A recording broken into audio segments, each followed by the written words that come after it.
Hello champions, welcome back on अड्डा 24/7 class 9 and 10 YouTube channel. तो science का live session लेकर मैं आ चुका हूं। आपको पता होगा पिछले कुछ दिनों से मैं प्रीवियस ईयर क्वेश्चन आपको प्रैक्टिस करा रहा हूं जो सीबीएसई बोर्ड एग्जाम में पूछे जा चुके हैं। तो इन प्रीवियस ईयर क्वेश्चन की अगली सीरीज में आज मैंने जो चैप्टर उठाया है वो है केमिकल रिएक्शन एंड इक्वेशन। आपको याद होगा carbon and its compound, light, electricity, ये 3 चैप्टर मैंने कवर कर दिए हैं और अब बारी है केमिकल रिएक्शन एंड इक्वेशन की, है ना। तो जल्दी से कनेक्ट हो जाओ, मिलकर पढ़ेंगे, जम के पढ़ेंगे और आपको बेहतरीन तरीके से बोर्ड एग्जाम के लिए तैयार करेंगे। और आप लोगों का अब तो प्री बोर्ड भी नजदीक आ रहा है। मैं तो चाहूंगा सबसे पहले आप लाइव चैट में बताएं कि आप लोगों का प्री बोर्ड एग्जाम कब से स्टार्ट हो रहा है। हेलो अनुज, हेलो साहित्य, हेलो विटामिन प्रोटीन साहित्य कुमार, हेलो बेटा अंशु यादव, शिफा।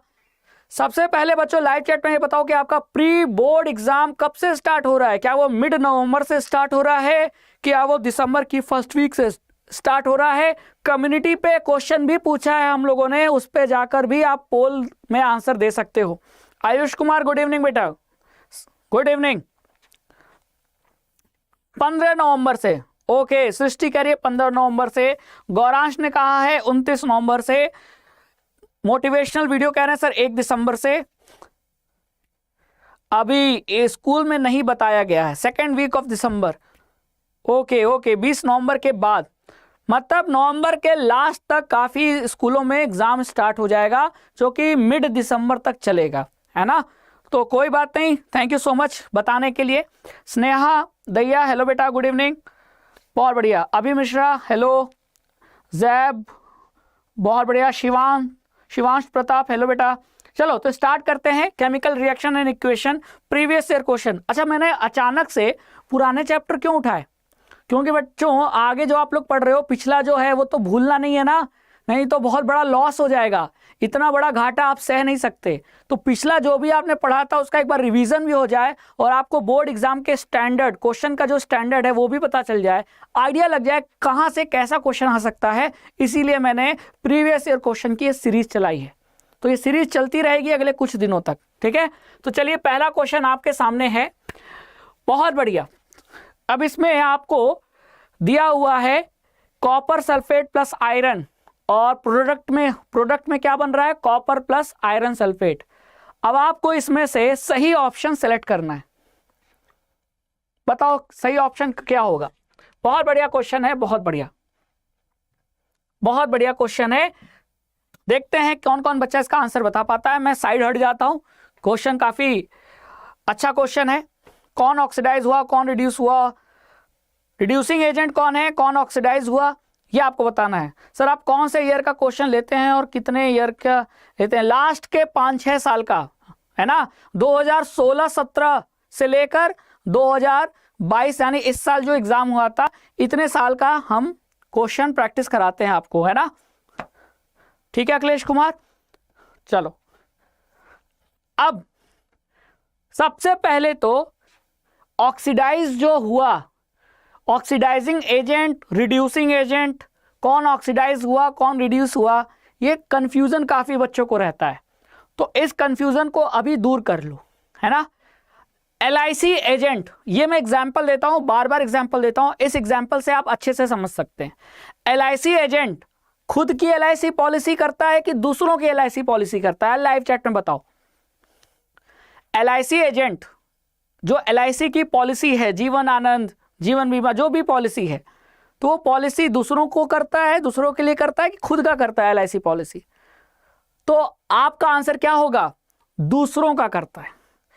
तो जो एजेंट होता है वो दूसरों को करता है। तो अगर यहां रिड्यूसिंग एजेंट है तो वो खुद को रिड्यूस नहीं करेगा, दूसरों को करेगा। बात समझ में आ गई, है ना।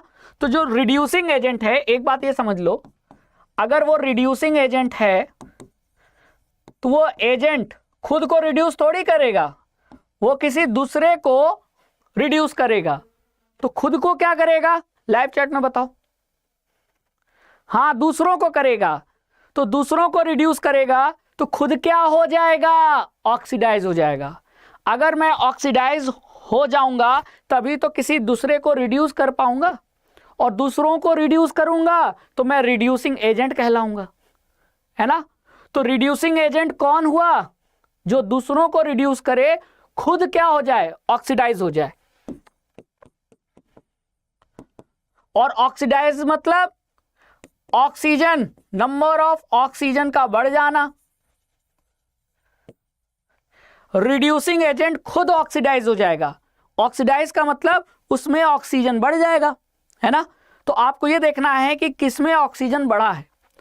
यहां आयरन था, है ना, लेकिन आयरन जब था यहां कोई ऑक्सीजन नहीं, लेकिन आयरन जब आयरन सल्फेट में बदला तो यहां ऑक्सीजन आ गया।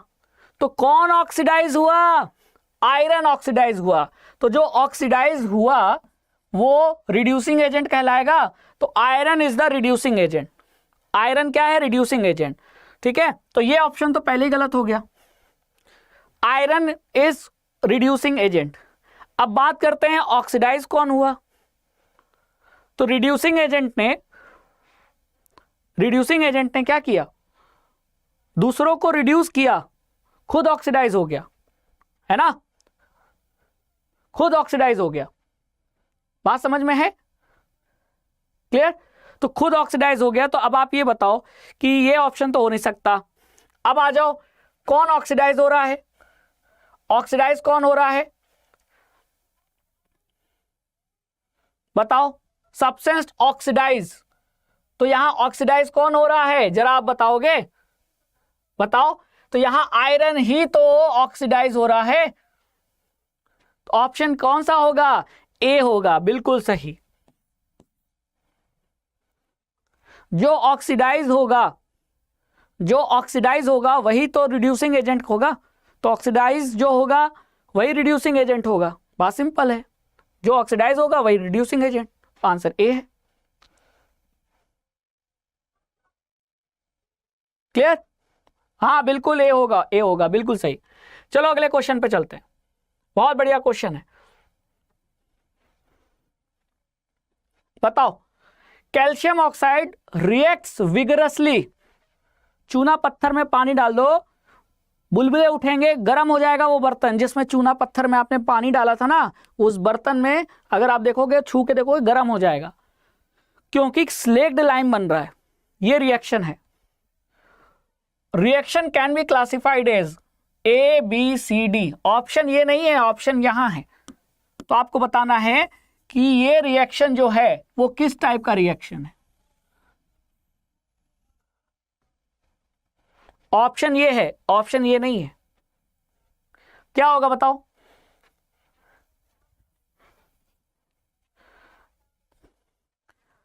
अच्छा ये बताओ, सिंपल सा, जरा इसको रिएक्शन को फिर से देख लेते हैं। ये आपका क्या है? ये कैल्शियम ऑक्साइड यानी क्विक लाइम है। इसमें हमने पानी डाला तो क्या बना? स्लेक्ड लाइम, है ना। ये है आपका क्विक लाइम। फॉर्मूला भी याद रखना है, फॉर्मूले पूछ लिए जाते हैं। तो ये आपका क्विक लाइम है। पानी डाला, क्या बना? Calcium hydroxide. ये है आपका स्लेक्ड लाइम। लेकिन इसमें एक चीज जो नहीं दी है वो आपको पता होना चाहिए, हीट भी तो प्रोड्यूस होगी। हीट भी तो प्रोड्यूस होगी। तो अगर ये हीट प्रोड्यूस हो रही है तो ये रिएक्शन एक्सोथर्मिक होगा कि नहीं? हाँ होगा। तो ये एक्सोथर्मिक है। लेकिन साथ साथ ये देखो, दो रिएक्टेंट, ये भी रिएक्टेंट है, ये भी रिएक्टेंट है, मिलकर एक सिंगल प्रोडक्ट बना रहे हैं। तो इस रिएक्शन को क्या कहते हैं? Combination reaction. तो ये कॉम्बिनेशन भी है। तो कॉम्बिनेशन कहां दिया था? ए में। एक्सोथर्मिक कहां दिया था? बी में।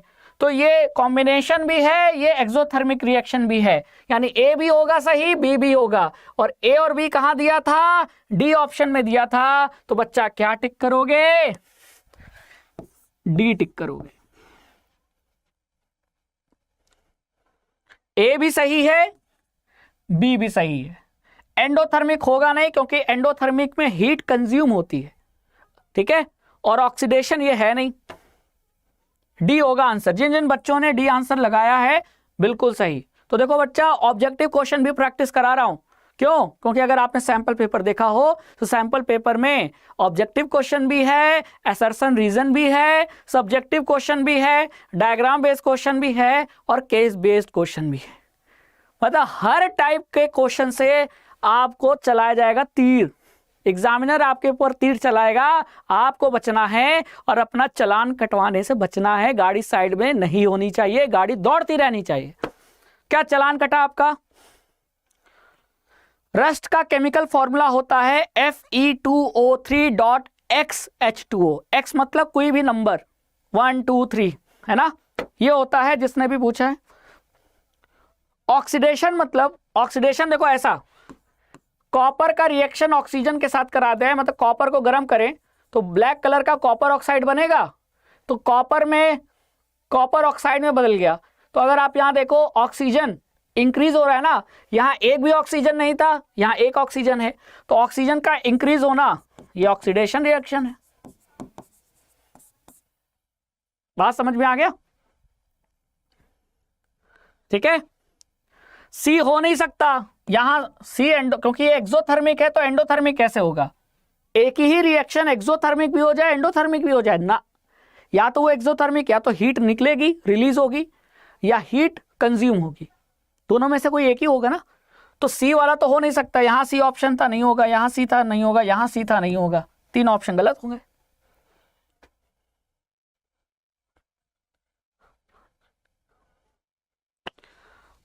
चलो बहुत बढ़िया, समझ में आ गया। चलो आगे चलते हैं नेक्स्ट क्वेश्चन पे। Question number 3, in a double displacement reaction such as the reaction between sodium sulfate solution and barium chloride solution, अब उसके बारे में 4 बातें लिखी हैं, 4 बातें, और आपको ऑप्शन यहां दिया है, सही ऑप्शन, करेक्ट ऑप्शन बताना है। याद करो चैप्टर, चैप्टर में कॉम्बिनेशन रिएक्शन भी है, डिकम्पोजिशन रिएक्शन भी है ना, डिस्प्लेसमेंट है, डबल डिस्प्लेसमेंट है, और फिर लास्ट में आता है रिडॉक्स। यही ना 5 टाइप के केमिकल रिएक्शन दिए गए हैं, और पांचों के आपको एग्जाम्पल पता होने चाहिए, सबसे पहली बात तो है ना, डिफिनीशन एग्जाम्पल आना चाहिए। तो ये जो डबल डिस्प्लेसमेंट यहां दे दिया है, किसके बीच रिएक्शन, ये एनसीईआरटी में रिएक्शन है, तो ये एनसीईआरटी, प्रीवियस ईयर में एनसीईआरटी से क्वेश्चन पूछा है। क्या होगा आंसर? तो जरा रिएक्शन को रिकॉल करो, सोडियम सल्फेट यानी Na2SO4 और बेरियम क्लोराइड यानी BaCl2, तो जो रिएक्शन होता है, रिएक्शन कुछ इस तरीके का होता है।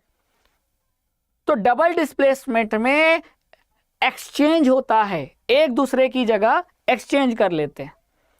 मतलब आप अपने घर में रह रहे थे, आपका दोस्त अपने घर में, आप दोस्त के घर चले गए और दोस्त आपके घर आ गया, तो एक्सचेंज हुआ ना, कुछ ऐसा ही यहां होता है। लेकिन किसका एक्सचेंज होता है?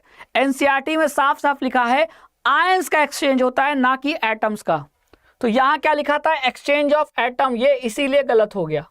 तो जो बच्चा ध्यान से एनसीईआरटी पढ़ेगा, तो एनसीईआरटी में बेटा जाके देखना, डबल डिस्प्लेसमेंट रिएक्शन में ये एग्जाम्पल दिया है साफ साफ, और वहां लिखा है कि एक्सचेंज ऑफ आयंस होते हैं, है ना। तो यहां देख लो, ये जो सल्फेट आयन है, ये बेरियम आयन के साथ कंबाइन होकर बेरियम सल्फेट बना लेते हैं, और जो क्लोराइड आयन है वो सोडियम आयन के साथ मिलकर NaCl बना लेते हैं। तो आयंस का एक्सचेंज हो रहा है, तो आयंस का एक्सचेंज हो रहा है, मतलब बी सही है। और ए प्रेसिपिटेट इज प्रोड्यूस, क्या ये बात सही है? हाँ, ये जो बेरियम सल्फेट है, ये बेरियम सल्फेट व्हाइट कलर का क्या है? इनसॉल्युबल प्रेसिपिटेट ही तो बन रहा है। प्रेसिपिटेट मतलब वो इनसॉल्युबल है।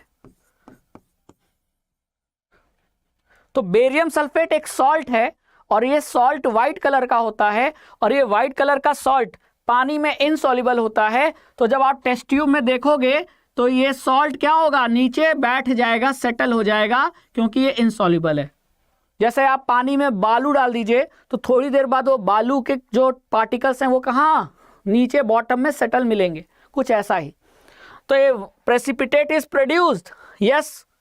और अगर पूछ लेता वो प्रेसिपिटेट का फॉर्मूला बताओ या कंपाउंड का नाम बताओ, तो बेरियम सल्फेट। क्या ये बेरियम सल्फेट इनसॉल्युबल सॉल्ट है? हाँ, तो ये भी सही है। तो BCD सही है, और BCD कहां दिया है? डी ऑप्शन में। तो हमारा आंसर कौन सा होगा? डी ऑप्शन सही होगा। व्हाइट कलर बनाता है, ये व्हाइट प्रेसिपिटेट, बेरियम सल्फेट का व्हाइट प्रेसिपिटेट बनता है। और प्रेसिपिटेट का मतलब ही ये इनसॉल्युबल है, और इसीलिए इस रिएक्शन को डबल डिस्प्लेसमेंट के साथ ही साथ हम प्रेसिपिटेशन रिएक्शन भी कह सकते हैं, क्योंकि व्हाइट कलर के प्रेसिपिटेट का फॉर्मेशन हो रहा है। बात समझ में आ गया? अरे यही वो सॉल्ट है जिसको हम प्रेसिपिटेट कह रहे हैं ना, ये व्हाइट कलर का सॉल्ट है और ये इनसॉल्युबल है, तो इनसॉल्युबल सॉल्ट को हमने प्रेसिपिटेट कह दिया। समझ में आया? अंचल यादव क्लियर हो गया? अरे यही वो सॉल्ट है, सॉल्ट बोलो प्रेसिपिटेट बोलो एक ही चीज है। सॉल्ट क्योंकि इनसॉल्युबल है इसीलिए उसे प्रेसिपिटेट कह दिया गया। ठीक है, बात समझ में आ गई? चले आगे, चलो बहुत इंपॉर्टेंट क्वेश्चन था।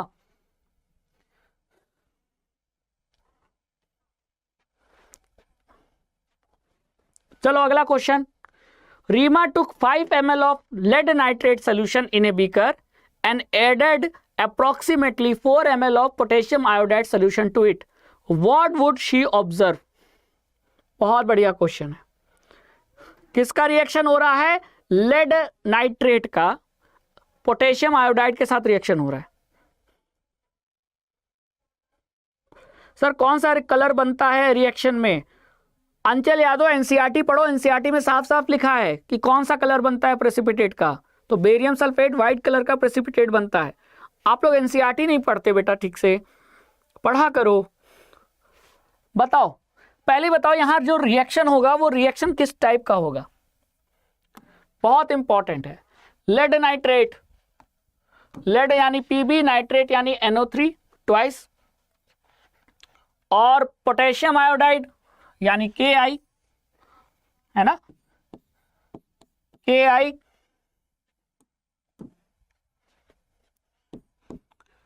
KI और लेड नाइट्रेट यानी PB NO3 होल ट्वाइस। इसके बीच रिएक्शन हो रहा है, तो रिएक्शन कौन सा होगा? जी हाँ, आपने सही पहचाना। और ये एनसीईआरटी, ये क्वेश्चन पता है कहां से पूछा है? एनसीईआरटी की एक्टिविटी में।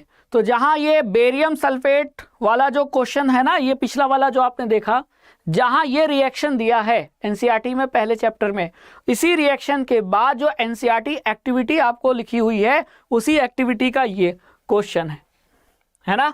तो ये क्वेश्चन आपका एनसीईआरटी एक्टिविटी से आया है। तो मेरे सेशन में आओगे तो एनसीईआरटी एक्टिविटी भी कवर होती चलेगी, नहीं तो बच्चे मिस कर देते हैं, है ना। और रिएक्शन कुछ ये है। तो यहां क्या होगा? यहां डबल डिस्प्लेसमेंट रिएक्शन होता है ना। और डबल डिस्प्लेसमेंट के कारण आपका क्या बनता है? पोटेशियम नाइट्रेट बनता है और लेड आयोडाइड बनता है ना। और लेड आयोडाइड का जो कलर होता है वो येलो होता है। तो आंसर क्या होगा? यहां आंसर होगा येलो प्रेसिपिटेट इज फॉर्म। और ये किस टाइप का रिएक्शन है?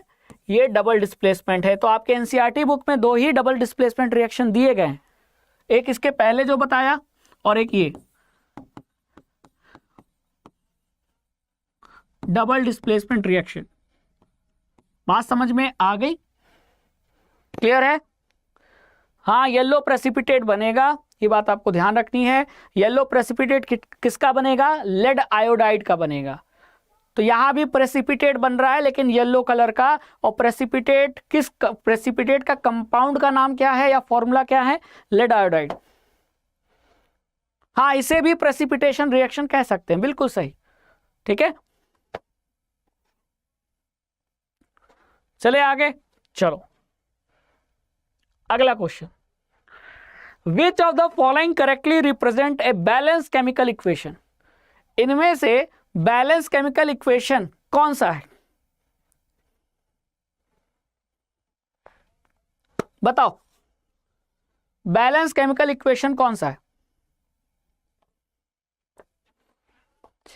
बैलेंस केमिकल इक्वेशन का मतलब क्या होता है? आपको यह पता होना चाहिए कि लॉ ऑफ कंजर्वेशन ऑफ मास क्या कहता है। लॉ ऑफ कंजर्वेशन ऑफ मास कहता है कि जितना मास रिएक्शन के पहले था उतना मास रिएक्शन के बाद भी होगा, है ना। तो मास तभी बराबर होगा जब एलिमेंट्स के जो एटम्स हैं वो रिएक्शन के पहले जितने एटम्स थे रिएक्शन के बाद भी उतने ही एटम्स हों। जैसे ऑक्सीजन, रिएक्शन के पहले ऑक्सीजन के 4 एटम थे, तो रिएक्शन के बाद भी ऑक्सीजन के टोटल एटम 4 होंगे, तभी तो दोनों का मास भी तो बराबर होगा। तो law of conservation of mass को वैलिड करने के लिए केमिकल रिएक्शन को या केमिकल इक्वेशन को हमेशा बैलेंस करके रखा जाता है। तो बैलेंस में बस आपको नंबर ऑफ एटम्स चेक कर लेना है कि रिएक्टेंट साइड और प्रोडक्ट साइड क्या एटम्स की नंबर बराबर है। तो 1 बाय 1 चेक कर लेते हैं। अब देखो, एरो के पहले ये रिएक्टेंट हो गए, ये प्रोडक्ट हो गए, तो रिएक्टेंट और प्रोडक्ट में चेक करना है। यहां देखो यही गलती मिल गई हमको, यहां 1 आयरन है, यहां 3 आयरन है, तो मास कहां बराबर होगा? मास बराबर नहीं होगा, जबकि होना चाहिए बराबर, क्योंकि लॉ तो यही कह रहा है। तो पहला तो गलत हो गया, है ना। ऐसा नहीं है कि एक का चेक करेंगे, सभी का चेक करना है। यानी अगर आयरन है, हाइड्रोजन है, ऑक्सीजन है, तो तीनों का बराबर होना चाहिए एटम्स। अब यहां देख लेते हैं, बी में 3 आयरन, प्रोडक्ट में भी 3 आयरन Fe3। हाइड्रोजन देखें तो 4H2, तो इसको कैसे काउंट करेंगे? 4 × 2 यानी 8 हाइड्रोजन। यहां कितना है? 4H2 यानी 8 हाइड्रोजन। हाइड्रोजन भी बराबर। ऑक्सीजन कितना? तो 4 × O यानी 4 ऑक्सीजन है, और यहां देखो 4 ऑक्सीजन है।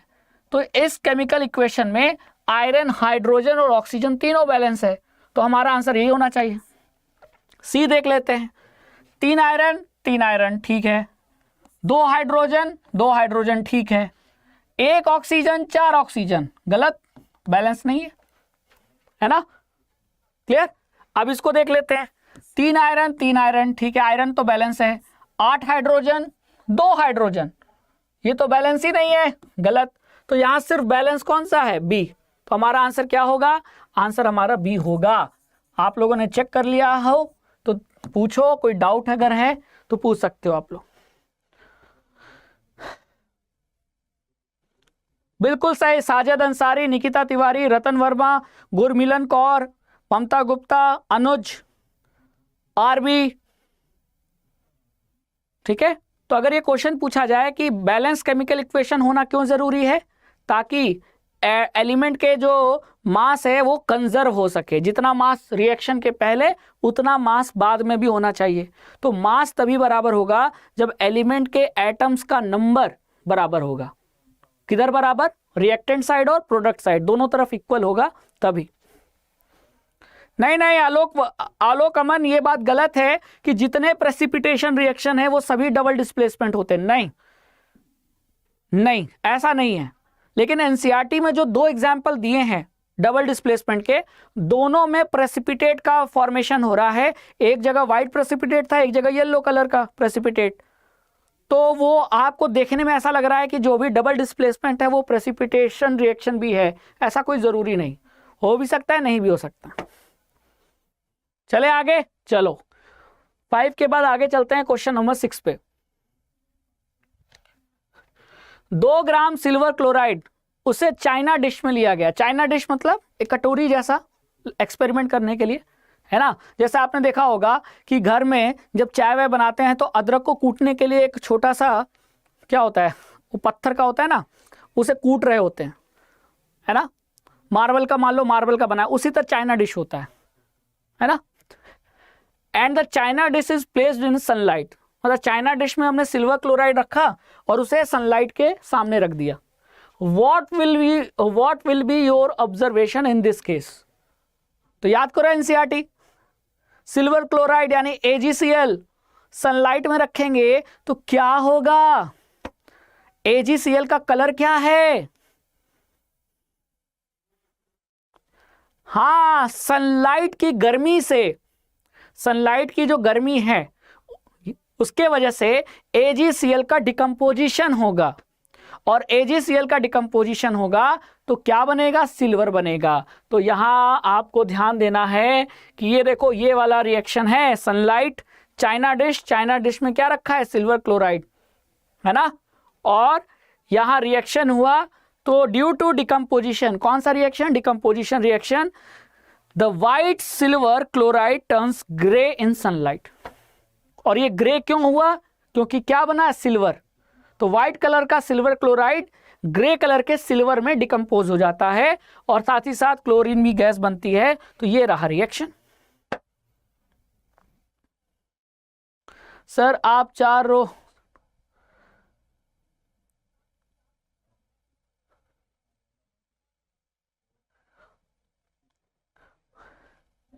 प्रेशर क्यों ले रहे हो अखिलेश कुमार?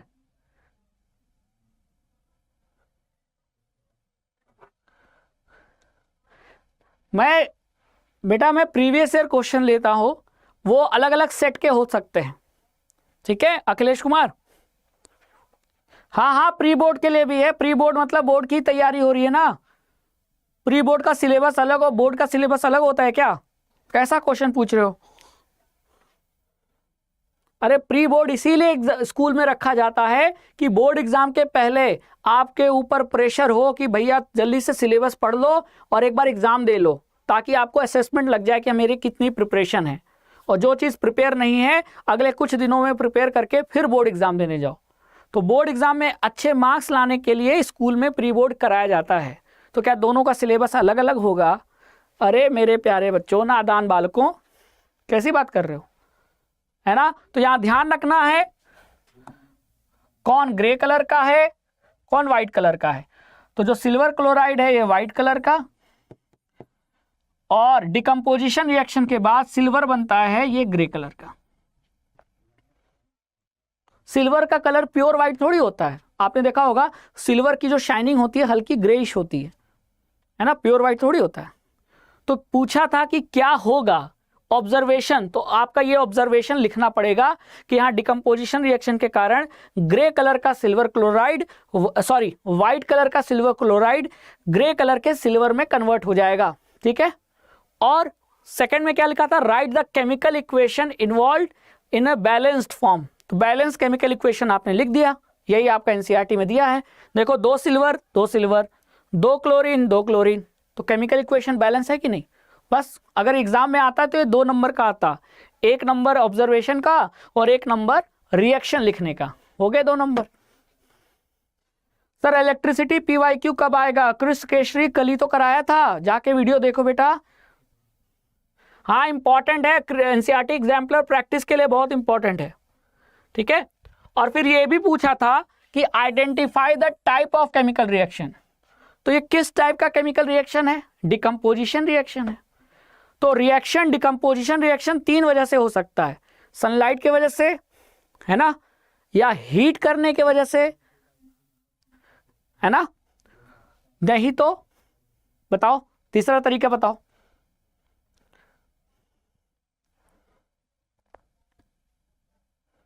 बताओ, समझ में आ गया? चलो आगे चलते हैं। Question number 7, identify the type of reaction taking place in each of the following cases and write the balanced chemical equation for the reaction। पहला लिखा है कि zinc reacts with silver nitrate to produce zinc nitrate and silver। तो पहला ए के बारे में बताओ कि किस टाइप का रिएक्शन है और उसके आपको केमिकल इक्वेशन भी लिखना है बैलेंस।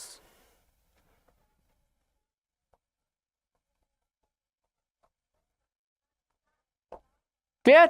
बताओ क्या होगा आंसर, क्या होगा आंसर?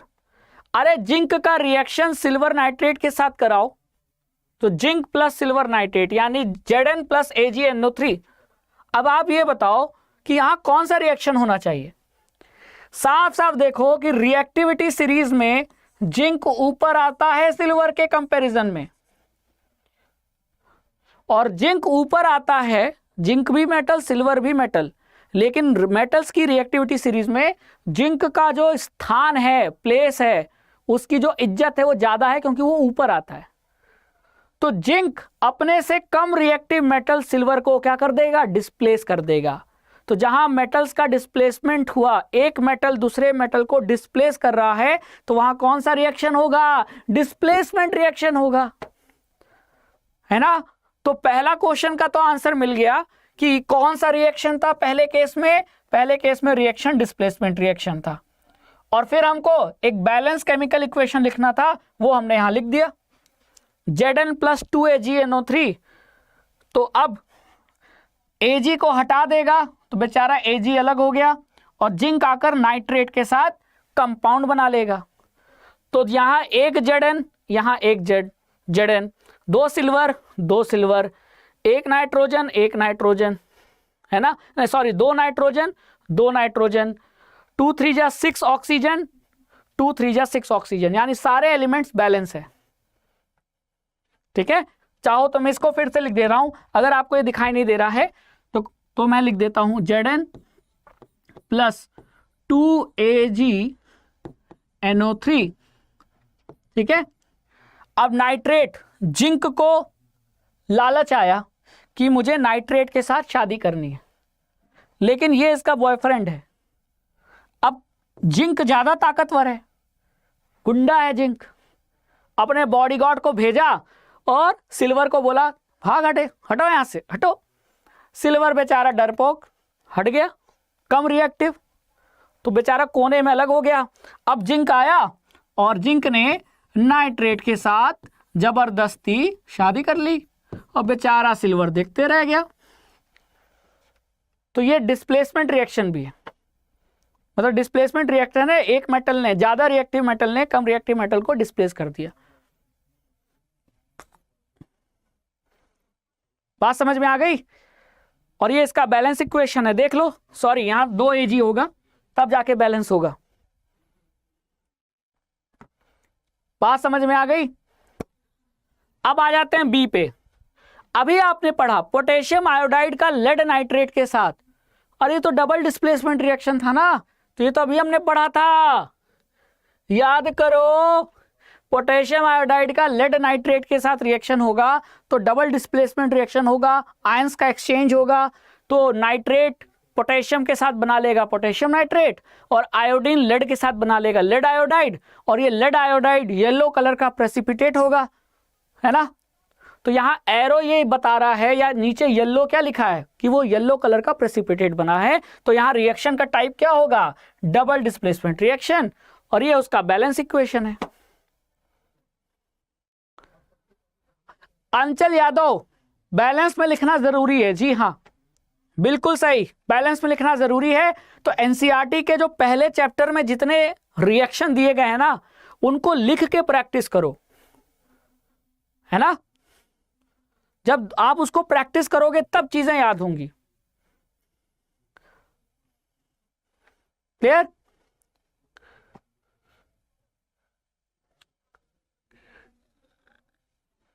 क्लियर? क्लियर? चलो आगे चलते हैं, next question, question number 8। Question number 8, what is the difference between displacement reaction and double displacement reaction. तो डिस्प्लेसमेंट रिएक्शन और डबल डिस्प्लेसमेंट रिएक्शन में क्या डिफरेंस होता है? एक सॉलिड डिफरेंस होता है। डिस्प्लेसमेंट में अभी आपने देखा यहां पिछले वाले केस में यहां एक एलिमेंट ने दूसरे एलिमेंट को हटा दिया।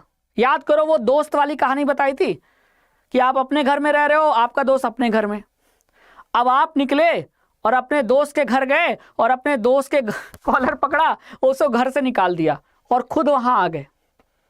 दोस्त के घर से दोस्त को ही निकाल दिया और खुद अपने दोस्त के घर में बैठ गए, तो ये डिस्प्लेसमेंट है। लेकिन आपका दोस्त आपके घर में आकर रहने लगे और आप अपने दोस्त के घर पे रहने लगो, तो ये डबल डिस्प्लेसमेंट है।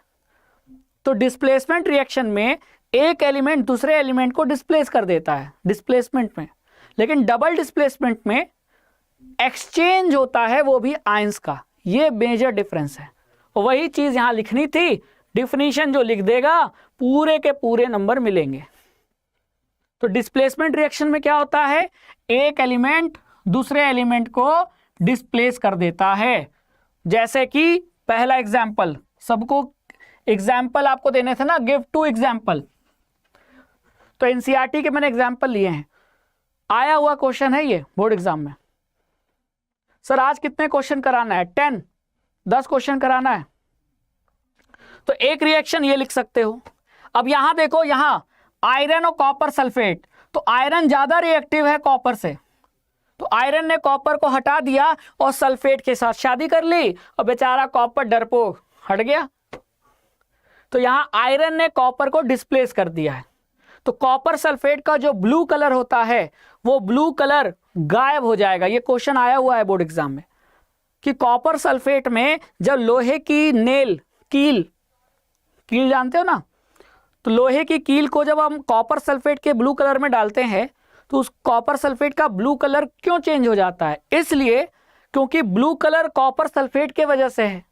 अब जब आयरन ने कॉपर को डिस्प्लेस कर दिया तो कॉपर सल्फेट नहीं है, वो क्या बन गया? Iron sulphate. अब आयरन सल्फेट थोड़ी ब्लू कलर का होता है, तो इसीलिए वो ब्लू कलर गायब हो जाता है। और ये जो कॉपर डिस्प्लेस हुआ ये आयरन नेल के ऊपर डिपॉजिट हो जाता है। तो आयरन नेल को जब निकालोगे थोड़ी देर बाद ना, तो लोहे की कील पर आपको ब्राउन ब्राउन कलर का कॉपर दिखेगा। ठीक है, तो एक रिएक्शन ये हो गया। दूसरा रिएक्शन, 2 एग्जाम्पल बोले थे ना, तो दूसरा ये है zinc copper sulphate ZnSO4 plus copper. Zinc ज्यादा रिएक्टिव है कॉपर सल्फेट से, तो जिंक भी कॉपर को रिएक्टिव वो हटा देगा। कॉपर से ऊपर जितने मेटल हैं रिएक्टिविटी सीरीज में सब कॉपर को हटा सकते हैं। ठीक है, तो ये हो गया डिस्प्लेसमेंट के बारे में। अब आ जाते हैं डबल डिस्प्लेसमेंट। तो डबल डिस्प्लेसमेंट रिएक्शन में एक्सचेंज ऑफ आयंस होता है। और एक रिएक्शन जो अभी आपने पढ़ा, पहला एग्जाम्पल ये है और दूसरा एग्जाम्पल अभी आपने पढ़ा कि potassium iodide plus lead nitrate, potassium nitrate plus yellow colour का यहाँ लेड आयोडाइड बनता है। तो ये येलो कलर का है और यहाँ व्हाइट कलर का ये बेरियम सल्फेट बनता है। और एनसीईआरटी में यही 2 एग्जाम्पल दिए हैं डबल डिस्प्लेसमेंट में, यही पढ़ के जाना, इसी में से आएगा। अगर डबल डिस्प्लेसमेंट का क्वेश्चन बना तो इन्हीं दोनों में से कोई एक क्वेश्चन बनेगा। और पिछले साल ये जो चैप्टर है, पहला चैप्टर, ये टर्म 1 के सिलेबस में था। पिछले बार बोर्ड एग्जाम 2 टर्म में हुए, टर्म 1 टर्म 2, तो टर्म 1 में ये क्वेश्चन आया है, ये वाला रिएक्शन पूछा था। चलो क्वेश्चन नंबर 9 पे आ जाते हैं। Why is it important to balance a skeletal chemical equation? किसी केमिकल इक्वेशन को बैलेंस करना क्यों जरूरी है? अब ये सीबीएसई 2000 बता दूं, ये सीबीएसई 2021 में जो टर्म 1 हुआ था उसका क्वेश्चन है बोर्ड एग्जाम का।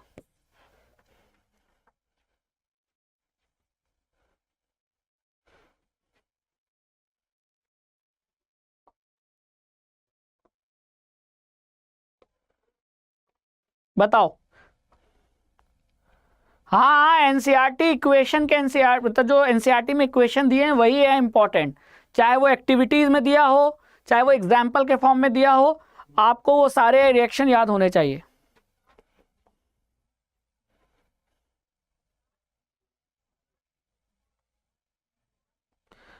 ब्लैक पेन की जगह ब्लू पेन, हाँ हेडिंग के लिए यूज कर सकते हो, ऐसा कुछ जरूरी नहीं है। क्या होगा? बिल्कुल सही, बच्चों ने सी ऑप्शन दिया है, to verify the law of conservation of mass. Law of conservation of mass को वैलिड रखने के लिए ही हम केमिकल इक्वेशन को हमेशा बैलेंस करके रखते हैं। ठीक है, बैलेंस करना इसीलिए जरूरी है। सब प्लीज बता दो, ब्लैक पेन की जगह ब्लू जेल पेन हेडिंग के लिए यूज कर सकते हैं? हाँ कर सकते हो बेटा, कोई दिक्कत नहीं है। साफ साफ लिखो, चाहो तो हर कुछ हेडिंग, सब हेडिंग, आंसर सारा ब्लू पेन से लिखो, कोई दिक्कत नहीं है। लेकिन फिर साफ साफ उसमें गैप होना चाहिए कि ऊपर हेडिंग लिखा, फिर एक लाइन छोड़कर आंसर लिखा, ताकि एग्जामिनर को क्लियर कट कॉपी चेक करते समय दिक्कत ना आए। एग्जामिनर को खुद ही दिक्कत आ रही है तो वो आपको नंबर कैसे देगा, उसको जब समझ ही में नहीं आया कि आपने क्या लिखा है। तो साफ लिखना जरूरी है। पेन की कलर क्या होनी चाहिए? वो तो ब्लू, अगर आप यूज कर रहे हो तो करो यूज, कोई दिक्कत नहीं है। सर 1 शॉट ले आओ चैप्टर का। आयुष कुमार, बिल्कुल 1 शॉट आएगा, है ना। पहले प्रीवियस ईयर क्वेश्चन पढ़ तो लो। चलो अगले क्वेश्चन पे, क्वेश्चन नंबर 10।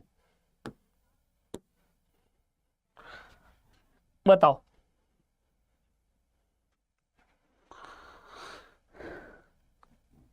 दे पूछ रहे सर एलिमेंट्स और कंपाउंड के फिजिकल स्टेट मेंशन करना जरूरी है। देखो बेटा, अगर आ रहा है तो मेंशन कर दो, नहीं तो अगर नहीं मेंशन किया है तो कोई दिक्कत नहीं। फिजिकल स्टेट नहीं मेंशन किया है तो बहुत ज़्यादा दिक्कत नहीं है, लेकिन कंपाउंड में फॉर्मूला सही सही लिखना ज़रूरी है, एरो का डायरेक्शन सही लगाना ज़रूरी है ना। अब बताओ यहाँ क्या होगा। सर हम अयोध्या से हैं, हर्षित तिवारी, बहुत बढ़िया हर्षित।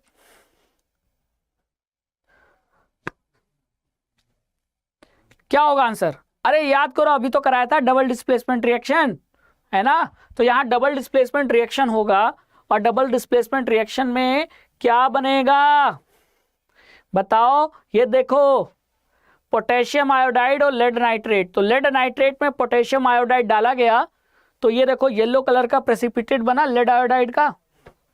तो आपका आंसर क्या होगा कि लेड आयोडाइड का येलो कलर मिलेगा, ना कि पोटेशियम नाइट्रेट का।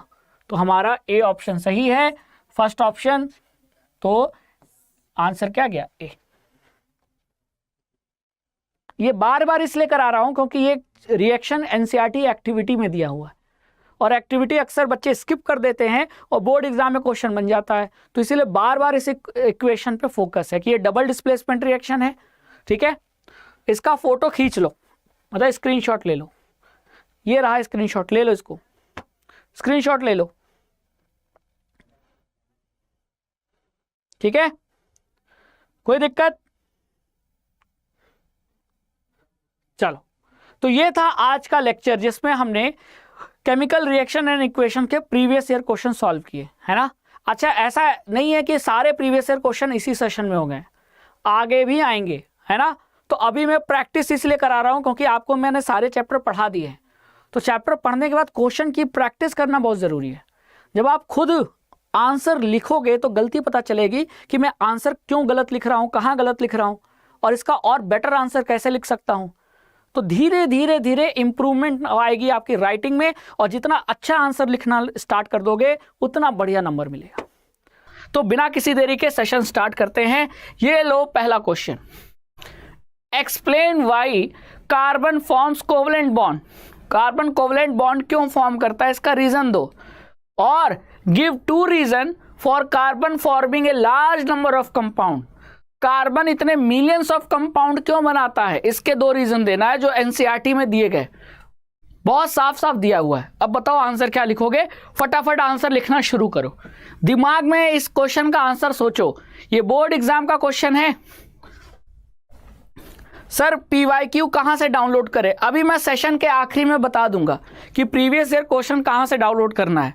और एक चीज और, संडे को भी मैं क्लासेस लिया करूंगा। इस संडे यानी 30 अक्टूबर, यानी परसों की बात करें, अगर आज फ्राइडे, कल सैटरडे और परसों संडे, संडे को शाम को 5 बजे मैं आप लोगों का जो डाउट जो आप लोग ऐप पर भेजते हो ना, अड्डा 24/7 ऐप पर, उस डाउट को मैं क्लियर करने जा रहा हूं। तो आपके डाउट का सलूशन लेकर आऊंगा।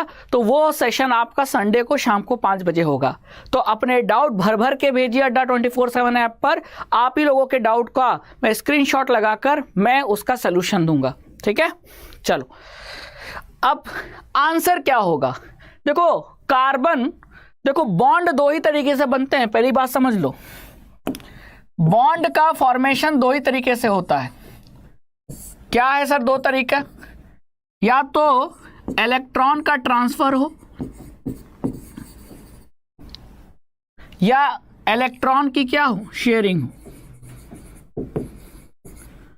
तो इलेक्ट्रॉन के ट्रांसफर से जो बॉन्ड बनता है वो बॉन्ड होता है आयनिक बॉन्ड, और इलेक्ट्रॉन की शेयरिंग से जो बॉन्ड बनता है वो होता है कोवलेंट बॉन्ड, है ना। पहले इसका तो स्क्रीनशॉट ले लो। जब आप metal and non metal chapter पढ़ते हो तो आपको वहां आयनिक बॉन्ड दिखता है। जब भी मेटल और नॉन मेटल आपस में मिलकर कंपाउंड बनाते हैं तो मेटल अपना इलेक्ट्रॉन ट्रांसफर कर देता है, पूरी तरीके से डोनेट कर देता है नॉन मेटल को, तो वहां आयनिक बॉन्ड बनता है। जैसे NaCl, यहां आयनिक बॉन्ड है। लेकिन जब हम बात करते हैं कार्बन की, तो कार्बन अपना इलेक्ट्रॉन डोनेट नहीं करता, कार्बन अपना इलेक्ट्रॉन दूसरे एलिमेंट के साथ शेयर करता है। जैसे ये CH4, तो कार्बन ने अपना इलेक्ट्रॉन हाइड्रोजन के इलेक्ट्रॉन के साथ क्या किया, शेयर किया कि मेरा इलेक्ट्रॉन तुम गिन लो, तुम्हारा इलेक्ट्रॉन मैं गिन लूंगा, मेरा ऑक्टेट पूरा हो जाएगा और तुम्हारा डुप्लेट पूरा हो जाएगा। ऐसा कौन कह रहा है, कार्बन कह रहा है। तो कार्बन के पास कितने इलेक्ट्रॉन हैं, 4, इसीलिए कार्बन क्या होता है, टेट्रावैलेंट, है ना। कार्बन की वैलेंसी क्या होती है, 4 होती है। अब कार्बन के आउटर मोस्ट शेल में 4 इलेक्ट्रॉन हैं और स्टेबल होने के लिए उसे 8 इलेक्ट्रॉन चाहिए। तो वो क्या करता है, बगल में 4 हाइड्रोजन के इलेक्ट्रॉन की शेयरिंग कर लेता है। शेयरिंग मतलब हाइड्रोजन का इलेक्ट्रॉन हाइड्रोजन के पास रहेगा, लेकिन कार्बन से कोई पूछने आएगा कि तुम्हारे पास कितने इलेक्ट्रॉन हैं, तो कार्बन 4 नहीं बोलेगा, बोलेगा 8 हैं। वो हाइड्रोजन वाला भी गिन लेगा अपने में। तो यहां से क्या हुई, हाइड्रोजन की वैलेंसी भी पूरी हो गई, स्टेबल हो गया हाइड्रोजन, और कार्बन की भी वैलेंसी पूरी हो गई। तो यहां आपको इलेक्ट्रॉन की शेयरिंग दिख रहा है, और इलेक्ट्रॉन की शेयरिंग के कारण ही कार्बन क्या करता है, कोवलेंट बॉन्ड बनाता है। अब समझ में आ गया। तो कोवलेंट बॉन्ड क्यों बनाता है, रीजन ये है कि कार्बन अपने 4 इलेक्ट्रॉन को दूसरे एलिमेंट के मतलब वैलेंस इलेक्ट्रॉन के साथ शेयरिंग करता है। कार्बन इलेक्ट्रॉन की शेयरिंग करता है, इसलिए कोवलेंट बॉन्ड बनाता है। ठीक है, बात समझ में आ गई, बात समझ में आ गई। शेयरिंग मतलब ऐसा समझ लो कि एक समोसे हैं, है ना, एक समोसा है, और वो समोसा, ये समोसा है और 2 दोस्त हैं, राम और श्याम। समोसा एक है लेकिन खाने वाले 2। तो जब राम से पूछा गया तुम्हारे पास कितने समोसे, तो राम ने बोला 1 समोसा, यानी उसने इसको अपने में काउंट कर लिया। श्याम से पूछा गया तुम्हारे पास खाने के लिए कितने समोसे हैं, तो श्याम भी बोल रहा है 1 समोसा। तो जब इंसान 2 हैं लेकिन समोसा 1 है और दोनों कह रहे हैं कि मेरे पास 1-1 समोसा है, इसका मतलब कि एक ही समोसे को दोनों लोग क्या कर रहे हैं, शेयर कर रहे हैं, तभी तो ये पॉसिबल है। तो उसी तरह यहां कार्बन का इलेक्ट्रॉन और हाइड्रोजन का इलेक्ट्रॉन, कार्बन का इलेक्ट्रॉन और हाइड्रोजन का इलेक्ट्रॉन, ये आपस में लोग शेयर कर रहे हैं कि मेरा वाला तुम गिन लो अपने में, तुम्हारा वाला मैं गिन लूंगा अपने में, लेकिन मेरा इलेक्ट्रॉन मेरे पास रहेगा, तुम्हारा इलेक्ट्रॉन तुम्हारे पास रहेगा। ठीक है, हाँ, बात समझ में आ गई। ऐसा होता है। तो यहां शेयरिंग हो रही है, हाइड्रोजन का इलेक्ट्रॉन कार्बन के पास नहीं जा रहा, कार्बन का इलेक्ट्रॉन हाइड्रोजन के पास नहीं आ रहा, कार्बन का इलेक्ट्रॉन कार्बन के पास है, हाइड्रोजन का इलेक्ट्रॉन हाइड्रोजन के पास है, लेकिन क्या कर रहे हैं, काउंट कर ले रहे हैं। वो कार्बन हाइड्रोजन वाला भी गिन रहा है अपने में, और हाइड्रोजन कार्बन का गिन ले रहा है अपने में। दोनों स्टेबल हो गए, इलेक्ट्रॉन की शेयरिंग हो गई, कोवलेंट बॉन्ड बन गया। बात समझ में आ गई, ये चीज है ना। मैंने एक और एग्जांपल दिया था कि गाड़ी एक है और दोस्त 2 हैं और दोनों उस गाड़ी को चला रहे हैं, और कोई तीसरा मेहमान आया, पूछा कि तुम्हारे पास कितनी गाड़ी है, कह रहे 1 गाड़ी है। तो जब 2 लोग हैं तो गाड़ी एक कैसे हो गई, इसका मतलब कि दोनों ने क्या की, उसी गाड़ी को शेयरिंग की, कभी मैं चलाऊंगा कभी तुम चलाना, शेयरिंग, है ना, वही चीज है। लोग हॉस्टल में रहते हैं तो कमरे को शेयर करते हैं ना, तो वही चीज है कोवलेंट बॉन्ड। बात समझ में आ गई। तो ये चीज आपके दिमाग में बैठ जानी चाहिए। तो यहां तो मैंने आंसर तो दे दिया, चाहो तो उसको ऐसे भी समझ लो। कार्बन अपने आप को स्टेबल बनाने के लिए, यानी नोबल गैस कॉन्फ़िगरेशन को अटेन करने के लिए, पाने के लिए 4 इलेक्ट्रॉन तो हैं, और 4 और इलेक्ट्रॉन की क्या कर लेता है, शेयरिंग, और इलेक्ट्रॉन की शेयरिंग से क्या बनता है, कोवलेंट बॉन्ड बनता है। बात समझ में आ गई। अब दूसरे पार्ट का answer, give 2 reason for carbon forming a large number of compound. NCERT की लाइन है कि कार्बन मिलियंस ऑफ कंपाउंड बनाता है। कई सारे कंपाउंड तो अभी खोजे भी नहीं गए, और जितने खोजे गए हैं वो मिलियंस में हैं, 1-2 नहीं, मिलियंस में। जितने कार्बन वैरायटी ऑफ कंपाउंड बनाता है उतना कोई दूसरा एलिमेंट नहीं बनाता है। इसके पीछे दो रीजन दिए गए एनसीईआरटी में। क्या क्या दो रीजन दिए गए हैं?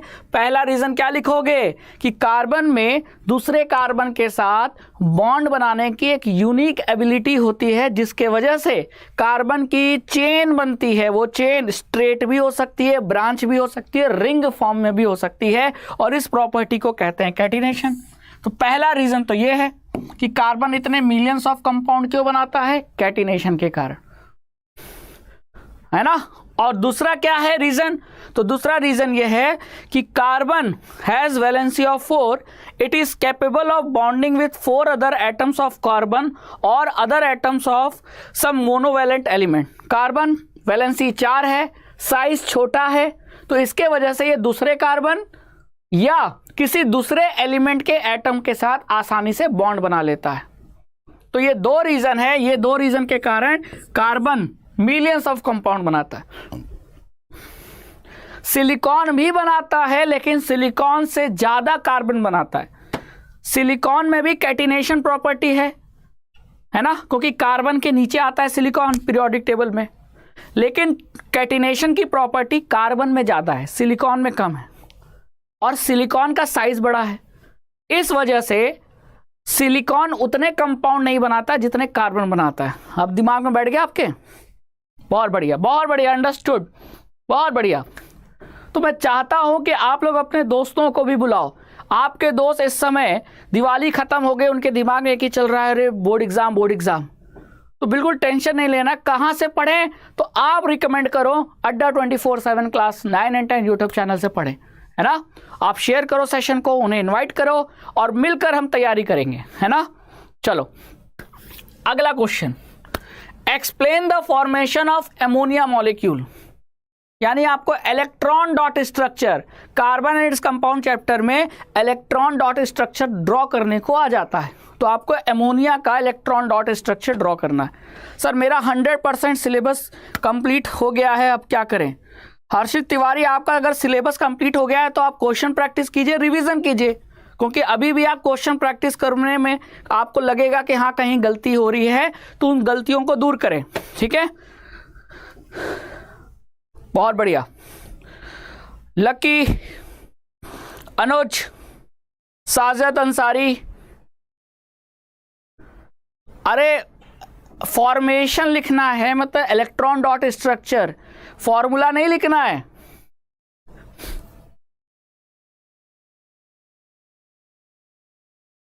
ठीक है, क्लियर? लाइट नहीं, हाँ एक्चुअली में टाइटल में लाइट लिखा हुआ है, तो इस वजह से काफी बच्चों को कंफ्यूजन हो रहा है। नहीं, कार्बन एंड कंपाउंड का है, लाइट का मैं सेशन लेकर आऊंगा प्रीवियस ईयर, ठीक है। तो देखो पहले तो ये बताओ कि नाइट्रोजन के पास कितने वैलेंस इलेक्ट्रॉन है, पहले ये बताओ। नाइट्रोजन के पास कितने वैलेंस इलेक्ट्रॉन है? कार्बन के पास 4 है, नाइट्रोजन के पास कितने हैं? अगर आप carbon, nitrogen, oxygen, fluorine, carbon के पास 4, ऑक्सीजन के पास 6, फ्लोरीन के पास 7, तो नाइट्रोजन के पास कितना होगा? तो ऑब्वियसली 5 होगा, ठीक है। वैलेंस इलेक्ट्रॉन कितने होते हैं नाइट्रोजन के पास? 5 होते हैं। वैलेंस इलेक्ट्रॉन मतलब आउटर मोस्ट शेल में नंबर ऑफ इलेक्ट्रॉन्स को वैलेंस इलेक्ट्रॉन कहते हैं। जो सबसे बाहर वाला शेल है जिसमें इलेक्ट्रॉन रिवॉल्व करता है, उस शेल में जितने इलेक्ट्रॉन होते हैं वो वैलेंस इलेक्ट्रॉन कहे जाते हैं। तो 5 होते हैं, ठीक है। तो 5 में बना दूं तो 2 ये बना दिया, 1 ये बना दिया, 1 ये बना दिया, 1 ये बना दिया।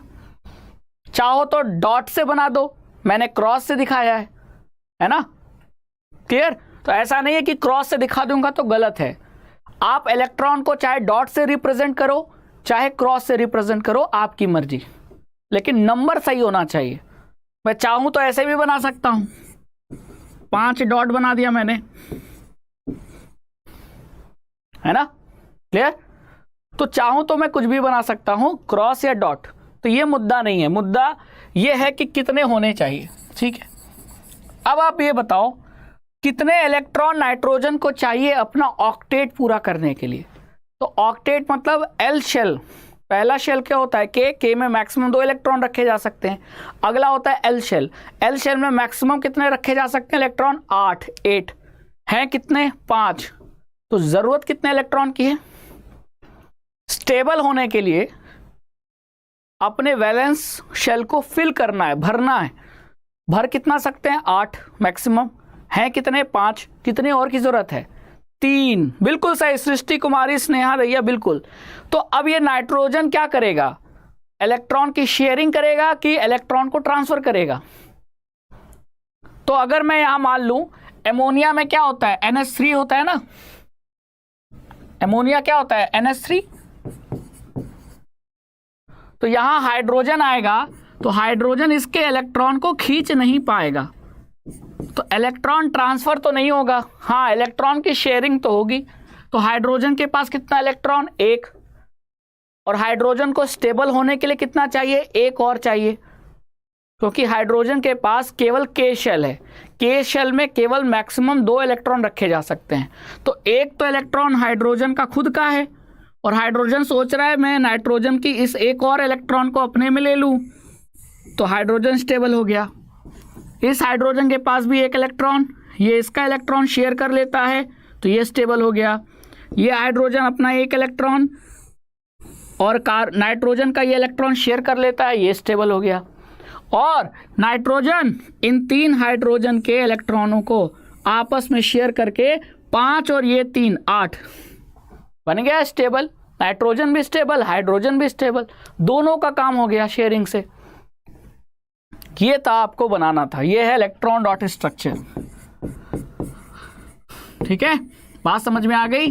तो आगे जो पढ़ रहे हो पिछला भूलो मत बच्चों, पिछला मत भूलना, है ना, क्लियर।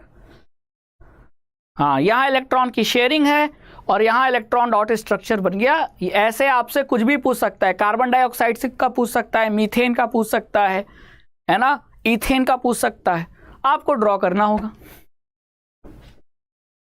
बिल्कुल सही अनुज, बिल्कुल सही, स्नेहा दैया बिल्कुल सही, साजिद अंसारी बिल्कुल, शिवांक हरी हेलो बेटा,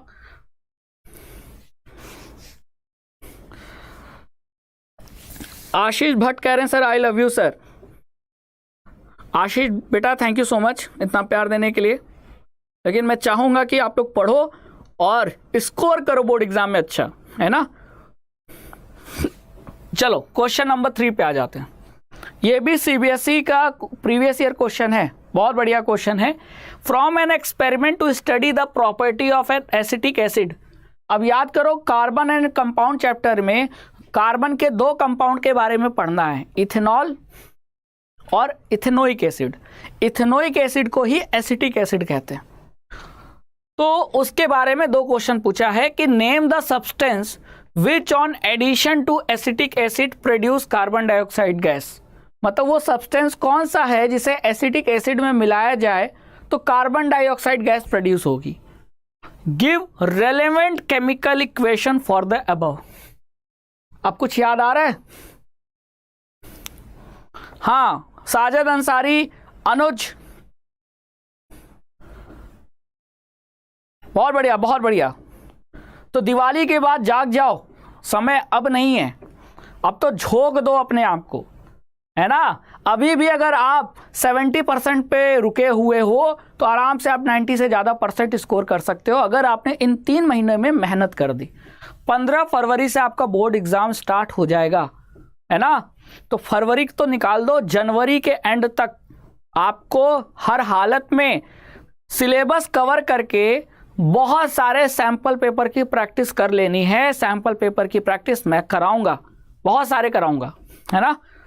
तो इसीलिए अब देखो बच्चा, यहां आपको एक केमिकल प्रॉपर्टी याद होनी चाहिए कि एसिड का रिएक्शन अगर किसी कार्बोनेट या किसी हाइड्रोजन कार्बोनेट से कराएं तो कार्बन डाइऑक्साइड प्रोड्यूस होता है। तो एसिटिक एसिड एसिड है, तो वो कौन सा सब्सटेंस है जिसका रिएक्शन हम एसिटिक एसिड से कराएं तो कार्बन डाइऑक्साइड गैस प्रोड्यूस होगी। तो वो सब्सटेंस कोई कार्बोनेट होना चाहिए या हाइड्रोजन कार्बोनेट। तो कार्बोनेट में एक सब्सटेंस मुझे याद आ रहा है, sodium carbonate. Sodium carbonate, calcium carbonate या सोडियम हाइड्रोजन कार्बोनेट, कोई कार्बोनेट या हाइड्रोजन कार्बोनेट होना चाहिए। तो अगर मैं सोडियम कार्बोनेट का रिएक्शन एसिटिक एसिड से कराऊंगा तो रिएक्शन होगा और कार्बन डाइऑक्साइड गैस प्रोड्यूस होगा। ठीक है, तो मेरा आंसर क्या है? Sodium carbonate.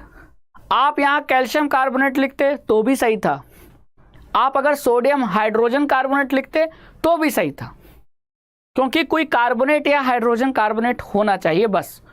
तो वो सब्सटेंस मैंने नाम दे दिया सोडियम कार्बोनेट, और ये रहा रिएक्शन। ये देखो एसिटिक एसिड, इसका रिएक्शन सोडियम कार्बोनेट से कराया गया तो सॉल्ट बना, पानी बना, और कौन सी गैस बनी? कार्बन डाइऑक्साइड गैस बनी। अब इसे टेस्ट कैसे करेंगे? तो ये क्वेश्चन बहुत बार आता है। तो कार्बन डाइऑक्साइड का टेस्ट पढ़ लो। एक ही टेस्ट सबसे ज़्यादा इंपॉर्टेंट है आपके पॉइंट ऑफ व्यू से, बोर्ड एग्जाम के पॉइंट ऑफ व्यू से, कि कार्बन डाइऑक्साइड क्या करता है? लाइम वाटर को, लाइम वाटर किसे कहते हैं? कैल्शियम ऑक्साइड को अगर आप पानी में डाल दो, चूना पाउडर को, चूना पहाड़ से मिलता है ना, उसे आप लो और पानी में डाल दो तो कैल्शियम हाइड्रोक्साइड बन जाता है, वो होता है लाइम वाटर, चूने का पानी। और जब कैल्शियम हाइड्रोक्साइड में कार्बन डाइऑक्साइड गैस पास करोगे तो कैल्शियम कार्बोनेट बनता है, जिसके वजह से लाइम वाटर मिल्की हो जाता है। तो मिल्की क्यों हुआ? कैल्शियम कार्बोनेट के फॉर्मेशन के कारण। तो यही आपका CO2 का टेस्ट है जो आप लेबोरेटरी में परफॉर्म कर सकते हो, है ना। तो बी पार्ट का आंसर क्या है? Carbon dioxide on passing through lime water turns milky due to formation of calcium carbonate. ठीक है, तो ये कार्बन डाइऑक्साइड का बहुत इंपॉर्टेंट टेस्ट है कि कार्बन डाइऑक्साइड गैस का कंफर्मेशन कैसे करें। वो गैस हाइड्रोजन भी हो सकती है, कुछ और गैस भी हो सकती है। अगर वो कार्बन डाइऑक्साइड गैस है तो मुझे कैसे पता चलेगा? कौन सा टेस्ट मैं परफॉर्म करूं लैब में? तो लैब में मुझे लाइम वाटर वाला टेस्ट परफॉर्म करना होगा। ठीक है, समझ में आ गया? देखो, ये है आपका क्या? लाइम वाटर, कैल्शियम हाइड्रोक्साइड और कार्बन डाइऑक्साइड गैस जब इसमें पास करूंगा तो ये कैल्शियम कार्बोनेट बनेगा, जिसकी वजह से मिल्की हो जाएगा। देखो मिल्की नजर आ रहा है, थोड़ा सफेद। ओके स्नेहा दैया, स्नेहा दैया बहुत बढ़िया, नया कार लेने जा रही हैं। ओके बहुत बढ़िया, आपको बेस्ट ऑफ लक। कार का नाम बता दो। आप सभी लोग ध्यान से देख लो, हमारे लाइव चैट में स्नेहा दैया है, वो अभी इस लेक्चर से जा रही है क्योंकि उनका घर में नई गाड़ी आ रही है और ये मौका होता ही है। बिल्कुल स्नेहा दैया जाइए, नई गाड़ी खरीद के आइए और वापस से मेरा वीडियो जरूर देखिएगा, है ना। बहुत बढ़िया। अनुज कह रहे हैं ये सर पता है, ये वाला रिएक्शन आपने पढ़ाया था। जी हाँ पढ़ाया था। चलो नेक्स्ट क्वेश्चन पे चलते हैं। The formula of 4 organic compounds are given below, है ना। Which one of this compound A, B, C और D is a saturated hydrocarbon? बताओ। हाँ अनुज, सोडियम हाइड्रोजन कार्बोनेट भी हो जाएगा, कोई दिक्कत नहीं है। अगर आप वहां सोडियम हाइड्रोजन कार्बोनेट लिखोगे तो भी सही है, कैल्शियम कार्बोनेट लिखोगे तो भी सही है, कोई कार्बोनेट या हाइड्रोजन कार्बोनेट होना चाहिए।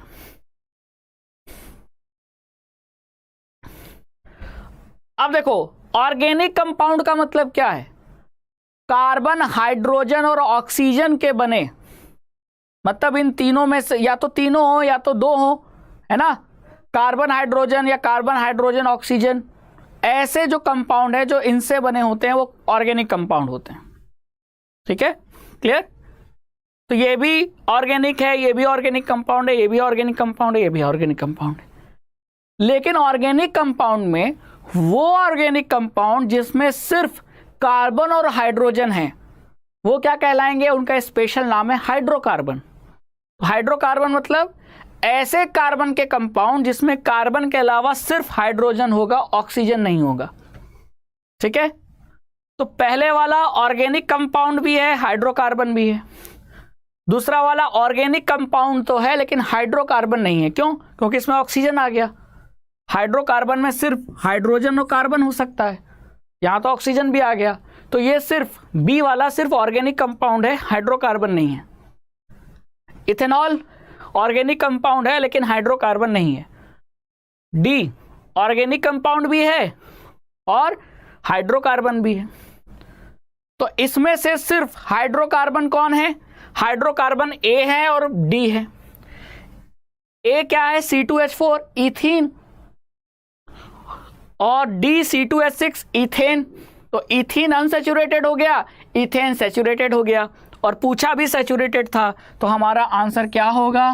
हमारा आंसर होगा डी, है ना, C2H6 यानी इथेन।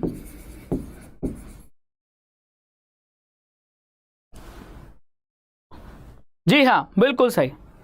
अनसैचुरेटेड हाइड्रोकार्बन पूछ लेता तो आंसर ए होता। ये पूछ लेता कि बताओ ऑर्गेनिक कंपाउंड कौन है, तो ए भी है, बी भी है, सी भी है, डी भी है। ये पूछ लेता कि हाइड्रोकार्बन कौन है, तो सिर्फ ए और डी है। बात क्लियर हो गई? सर प्रिंस सर कहाँ हैं? कीर्ति बेटा, प्रिंस सर अभी घर पे हैं, ठीक है, जल्द ही आपका सेशन लेंगे। अभी सभी लोग दिवाली की छुट्टियों पे सभी फैकल्टीज़ भी घर पे गए थे, लेकिन आपके लिए हमने सेशन रिकॉर्ड करके गए थे ताकि आप दिवाली पर देखते रहो, है ना। और धीरे धीरे सभी फैकल्टी वापस घर से आ रहे हैं और जल्दी आपको प्रिंस सर का भी लेक्चर मिलेगा, है ना। तो टेंशन बिल्कुल नहीं ले रहा। सर ए वाला क्यों नहीं होगा बताओ? एलोनेस गेमर पूछ रहे हैं सर ए वाला क्यों नहीं होगा। ए वाला जरा देखो, C2H4, C2H4 मतलब 2 कार्बन और 2 हाइड्रोजन, ये है ना C2H4। अब सैचुरेटेड पूछा है ना, सैचुरेटेड मतलब कार्बन कार्बन के बीच में सिंगल बॉन्ड हो, जबकि C2H4 में कार्बन कार्बन के बीच में डबल बॉन्ड है, तो ये तो अनसैचुरेटेड है ना, इसीलिए ए नहीं होगा। बात समझ में आया? एलोनेस गेमर, ये जो भी बच्चा है जो क्वेश्चन पूछ रहा था, अब क्लियर हो गया? तो C2H4 नहीं होगा इसीलिए।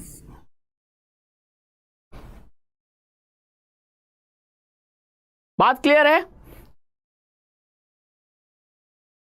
नहीं सर, आप एनसीईआरटी को स्लाइड पे रखते हो तो उससे बाहर का कुछ नहीं जाएगा ना? नहीं नहीं, कुछ नहीं जाएगा।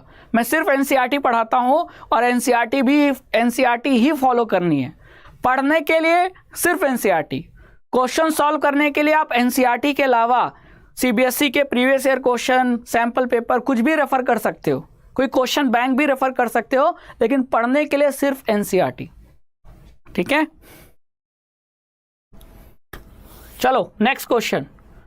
क्वेश्चन नंबर जो 5 है वो असर्शन रीजन है और आपको पता होना चाहिए असर्शन रीजन के क्वेश्चन भी आएंगे। तो असर्शन रीजन में हमेशा ऑप्शन फिक्स होता है, तो पहले ऑप्शन देख लो फिर क्वेश्चन दिखाता हूं। ये क्वेश्चन नहीं है, अगला क्वेश्चन जो असर्शन रीजन का है तो उसके ऑप्शन और असर्शन रीजन के ऑप्शन हमेशा फिक्स होते हैं। तो ये ऑप्शन है, अब मैं क्वेश्चन दूंगा, आपको ऑप्शन बताना होगा। हाँ, डॉट स्ट्रक्चर इंपॉर्टेंट है। टेक्निकल गेमिंग पूछ रहे हैं सर, डाउट है, तो बेटा डाउट पूछो। आगे चले, अब क्वेश्चन देख लो। ये आया हुआ क्वेश्चन है, ये रहा असर्शन और ये रहा रीजन। अब आपको इस हिसाब से बताना है कि कौन सा ऑप्शन सही है, और बहुत इंपॉर्टेंट है असर्शन रीजन का। मैंने आपको अटेम्प्ट करने का तरीका बताया था, मेरा वीडियो आया था हॉलीडे पर, मैंने ये असर्शन रीजन के क्वेश्चन कैसे अटेम्प्ट करें इस पे मैंने जेनरिक बनाया था, और वो जेनरिक आप लोगों ने देखा हो तो बहुत बढ़िया, नहीं देखा है तो जाके देखना, है ना। और ये क्वेश्चन क्योंकि आपको पता है कि इस बार जो सैंपल पेपर आया उसमें 4 क्वेश्चन असर्शन रीजन के थे, तो आना चाहिए अटेम्प्ट करना। बताओ क्या होगा आंसर? अनुज कह रहे हैं सर हाँ सर देखे थे, बहुत बढ़िया अनुज। तो यहाँ असर्शन में लिखा है कि ये जो नीचे दिए गए हैं ये ब्यूटेन के स्ट्रक्चरल आइसोमर हैं, और रीजन में लिखा है कि structural isomer have the same molecular formula but they differ in their structure. क्या होगा ऑप्शन? बिल्कुल सही, option A is the correct answer, और बिल्कुल सही होगा, बिल्कुल सही। अरे स्ट्रक्चर, जरा इन दोनों को देखो, मॉलिक्यूलर फॉर्मूला सेम है क्या? हाँ सेम है, यहाँ कितने कार्बन, 4 कार्बन, 1 2 3 4, कितने हाइड्रोजन, 1 2 3 4 5 6 7 8 9 10। यहां देखो कितने कार्बन, 1 2 3 4, हाइड्रोजन 1 2 3 4 5 6 7 8 9 10। तो मॉलिक्यूलर फॉर्मूला सेम है, स्ट्रक्चर डिफरेंट है, तो ऐसे को क्या कहते हैं, स्ट्रक्चरल आइसोमर। तो ये दोनों ब्यूटेन के स्ट्रक्चरल आइसोमर नहीं हुए, यानी असर्शन भी ट्रू है, रीजन भी ट्रू है, और रीजन करेक्ट एक्सप्लेनेशन है असर्शन का, तो आंसर होगा मोरे बच्चा ए। जिन बच्चों ने ए के अलावा ऑप्शन दिया है उनका चालान कट गया है, गाड़ी साइड में ले लें, चालान कट गया है, गाड़ी साइड में ले ले। और जिन बच्चों ने ए आंसर दिया है बिना चालान के गाड़ी दौड़ाइए, आपकी गाड़ी सही जा रही है। सृष्टि कह रहे सर आप ऐसे ही चैप्टर वाइज असर्शन रीजन ले आओ। बिल्कुल ले आएंगे बेटा, असर्शन रीजन ऑब्जेक्टिव है ना, तो ध्यान रखो। बहुत बढ़िया, बहुत बढ़िया, अनुज ने सही कहा है, बहुत बढ़िया। आमिर हुसैन ए कह रहे हैं, बहुत बढ़िया। तो गाड़ी का चालान कट जाता है, दुख होता है ना, तो क्वेश्चन गलत हो गया तो भी दुख होना चाहिए, और दुख होने के बाद ये भी होना चाहिए कि अगली बार गलत ना हो।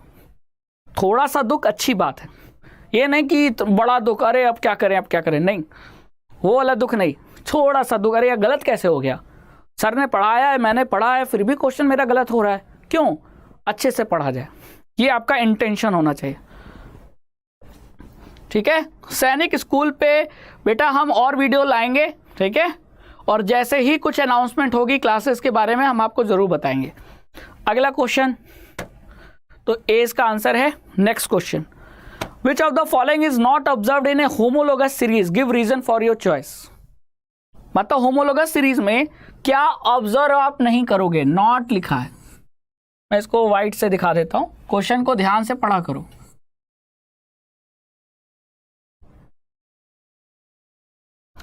सर बस आपके पास पूछने वाले हैं, ओके ओके, चालान नहीं कटना सर, सारे डॉक्यूमेंट्स थे। हाँ अनुज बहुत बढ़िया। चलो देखते हैं इस क्वेश्चन में किसका चालान कटता है किसका नहीं कटता। बचा लो, पुलिस वाला खड़ा है, चालान कटेगा कि नहीं कटेगा, डॉक्यूमेंट दिखाओ, क्वेश्चन सही करो और जाओ, और क्वेश्चन गलत हुआ तो चालान कटेगा, लंबा कटेगा चालान। देखो होमोलोगस सीरीज में दो सक्सेसिव होमोलोगस के बीच, मेंबर के बीच में एक कार्बन और 2 हाइड्रोजन का डिफरेंस होता है, तो वही चीज यहां लिखा है, मतलब ये करेक्ट है। ग्रेडेशन इन फिजिकल प्रॉपर्टी, मतलब जैसे जैसे चेन बढ़ती जाती है होमोलोगस सीरीज में, तो जो फिजिकल प्रॉपर्टीज जैसे मेल्टिंग पॉइंट, बॉइलिंग पॉइंट, उनमें भी एक ग्रेडेशन, मतलब वो भी इंक्रीज होते जाता है, तो ये भी करेक्ट है। ये सब एनसीईआरटी की लाइन है। और होमोलोगस सीरीज के जितने मेंबर होते हैं सबका फंक्शनल ग्रुप सेम होता है, हाँ ये भी करेक्ट है। लेकिन अगर फंक्शनल ग्रुप सेम है तो फंक्शनल ग्रुप क्या डिसाइड करता है, ये आपको पता होना चाहिए। फंक्शनल ग्रुप जैसे अल्कोहल, अल्डिहाइड, कार्बोक्सिलिक एसिड, ये सब फंक्शनल ग्रुप हैं। तो अगर फंक्शनल ग्रुप क्या डिसाइड करता है, केमिकल प्रॉपर्टी की फिजिकल प्रॉपर्टी, पहले ये बताओ। आपको ये बताना पड़ेगा कि फंक्शनल ग्रुप, कार्बन के कंपाउंड में जो फंक्शनल ग्रुप प्रेजेंट है, तो फंक्शनल ग्रुप क्या डिसाइड करता है, केमिकल प्रॉपर्टी की फिजिकल प्रॉपर्टी। तो आपको ये पता होना चाहिए फंक्शनल ग्रुप डिसाइड करता है केमिकल प्रॉपर्टी, है ना।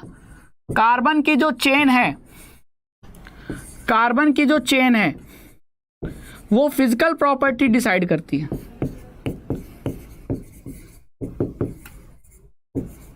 फिजिकल प्रॉपर्टी मतलब मेल्टिंग पॉइंट, बॉइलिंग पॉइंट, ये कार्बन की चेन पे डिपेंड करेगा। लेकिन जो केमिकल प्रॉपर्टी है वो फंक्शनल ग्रुप पे डिपेंड करेगा। तो अगर होमोलोगस सीरीज के मेंबर का फंक्शनल ग्रुप सेम होता है तो केमिकल प्रॉपर्टी भी सेम होना चाहिए। लेकिन यहाँ क्या लिखा है, चेंज, अलग, डिफरेंट, तो ये तो गलत हो गया, और गलत ही तो पूछा था हमसे, तो हमारा आंसर क्या होगा, ए होगा।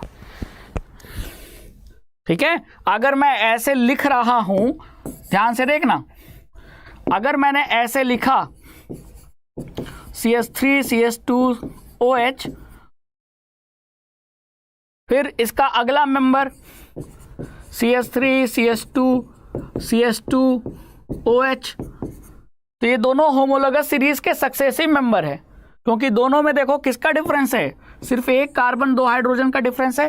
फंक्शनल ग्रुप सेम है, फंक्शनल ग्रुप सेम है तो दोनों की केमिकल प्रॉपर्टी सेम होगी।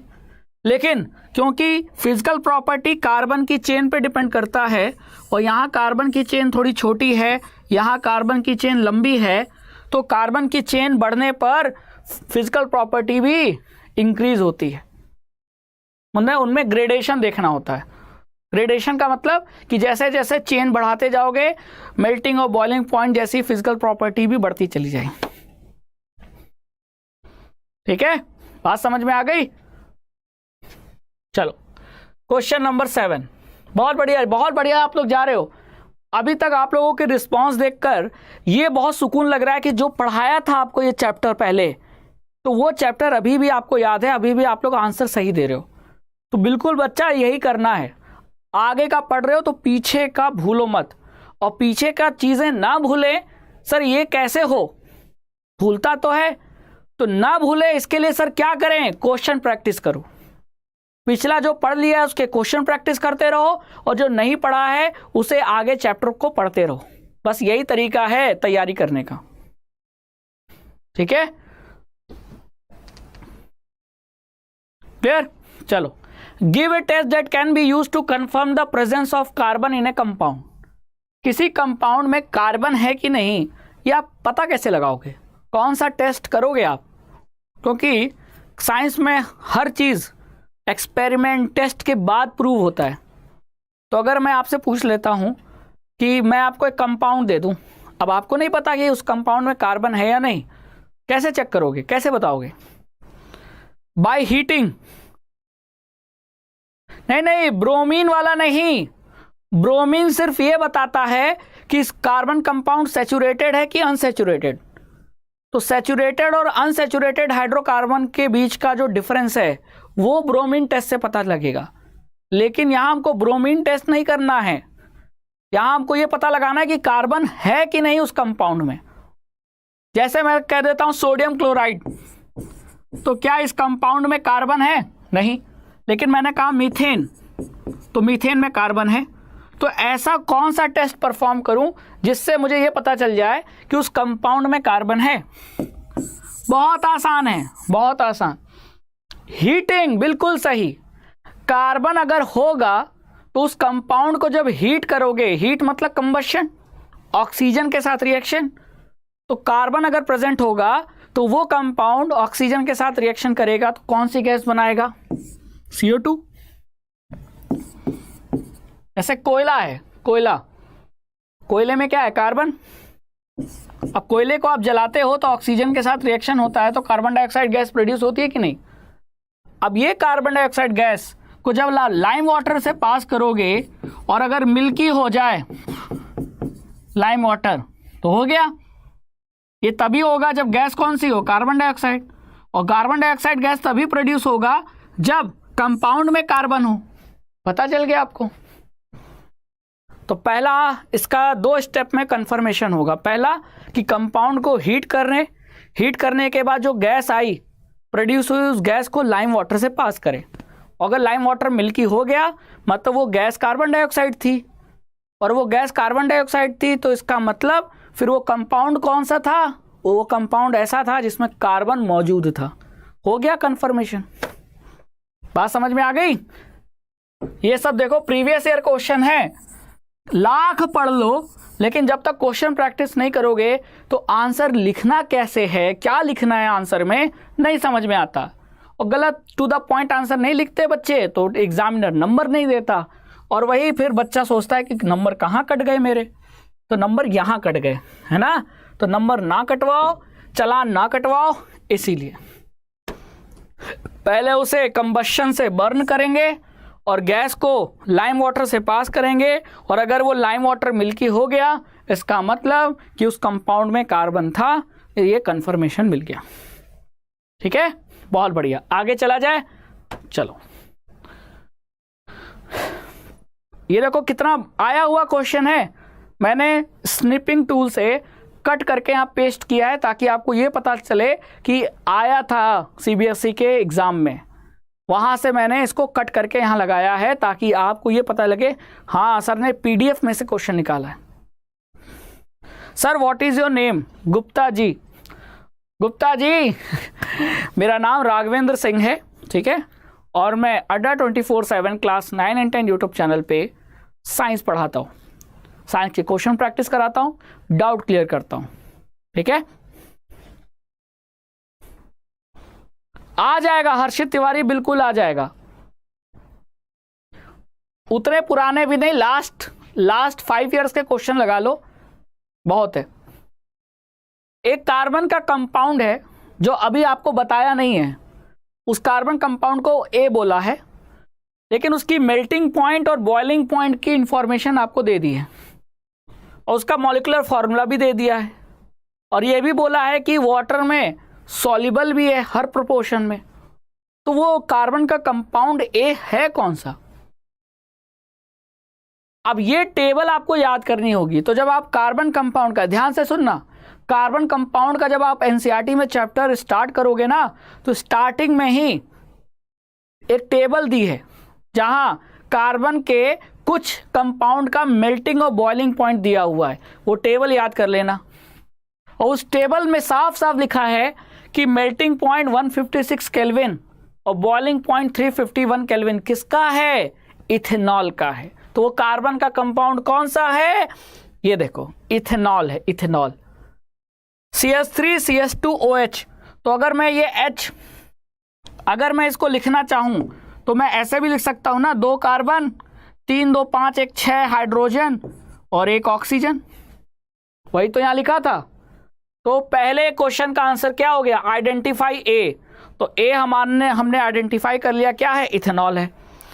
अब इसका क्या बनाना है? इलेक्ट्रॉन डॉट स्ट्रक्चर बना लेते हैं, ठीक है। इलेक्ट्रॉन डॉट स्ट्रक्चर कैसे बनाए? कितने कार्बन है? 2 कार्बन। हर एक कार्बन के पास कितने वैलेंस इलेक्ट्रॉन? 4। तो पहले वो 4 वैलेंस इलेक्ट्रॉन बना लीजिए, है ना।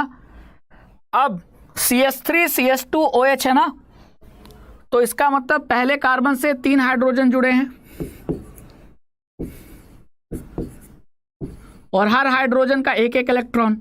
यहां शेयरिंग हो जाएगी, यहां शेयरिंग होगी, यहां शेयरिंग हो जाएगी, ठीक है। फिर इस कार्बन के साथ 2 हाइड्रोजन जुड़े हैं, यहां शेयरिंग हो जाएगी, यहां शेयरिंग हो जाएगी। फिर ऑक्सीजन जुड़ा है, ऑक्सीजन के पास कितने? 6 वैलेंस इलेक्ट्रॉन, 2 ऊपर 2 नीचे, 1 इधर 5, 1 इधर 6। और फिर ये हाइड्रोजन के साथ इसके साथ शेयरिंग हो जाएगी। अब कार्बन इस सारे इलेक्ट्रॉन की शेयरिंग कर लेगा, है ना। क्लियर? इस तरीके से बनाना है कि कार्बन का भी ऑक्टेट हो जाए और हाइड्रोजन का डुप्लेट हो जाए। फिर ये कार्बन की अगर बात करें तो ये देखो, बनाते समय ध्यान रखना है कि आप सर्कल में कितने इलेक्ट्रॉन लो, ठीक है। तो मुझे इस कार्बन के 8 इलेक्ट्रॉन करने हैं, तो 2 2 4 2 6 2 8 हो गए, और इसके 2 कर रहे हैं तो ये हो गए, बन गया इलेक्ट्रॉन डॉट स्ट्रक्चर। तो पहला पार्ट तो हो गया, ठीक है। देखो ऑक्सीजन के 6 थे, 1 इस कार्बन का है, 1 इस हाइड्रोजन का, 6 और 2 8 हो गए, तो सबका ऑक्टेट और डुप्लेट हो गया। Give the molecular formula of any 2 homologue of A. Ethanol के 2 होमोलॉग का आपको क्या मॉलिक्यूलर फॉर्मूला देना है। तो एक आगे वाले का दे दूं, एक पिछले वाले का, है ना। अब यहां सिंपल है, इसको मैं यहां बता देता हूं, बहुत आसान है। अब इसका आंसर आपका हो सकता है अलग हो।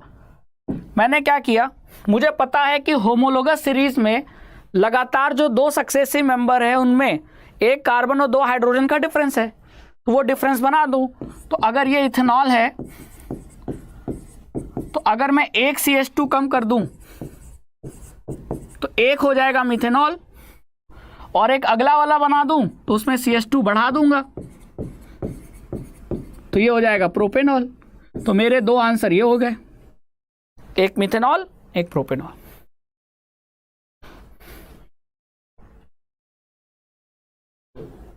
ठीक है, क्लियर। चलो अगला question, how will you prove that C4H8 and C5H10 are homolog. Homolog मतलब ये एक ही होमोलोगस सीरीज के मेंबर है, कैसे प्रूव करोगे। तो होमोलोगस सीरीज के मेंबर के बीच की खासियत क्या होती है, पहले ये सोचो। तो होमोलोगस सीरीज के जितने भी सक्सेसिव मेंबर मतलब लगातार एक के बाद एक, है ना, जैसे X Y Z B, तो ये दोनों आपस में सक्सेसिव हैं, ये दोनों आपस में सक्सेसिव मेंबर हैं, ये दोनों आपस में सक्सेसिव मेंबर हैं। X और Z सक्सेसिव मेंबर नहीं है। तो होमोलोगस सीरीज में सक्सेसिव मेंबर्स के बीच में गैप कितने का होता है, डिफरेंस कितने का होता है, एक कार्बन दो हाइड्रोजन का। तो क्या वो डिफरेंस यहाँ है, हाँ हाँ, एक कार्बन का डिफरेंस है, दो हाइड्रोजन का डिफरेंस है। तो आप लिख दो, बस ये लिखना है कि दोनों के बीच में एक कार्बन और दो हाइड्रोजन का डिफरेंस है, इसीलिए दोनों होमोलॉग कहलाएंगे, यानी होमोलोगस सीरीज के दो सक्सेसिव मेंबर कहलाएंगे। ठीक है, बिल्कुल।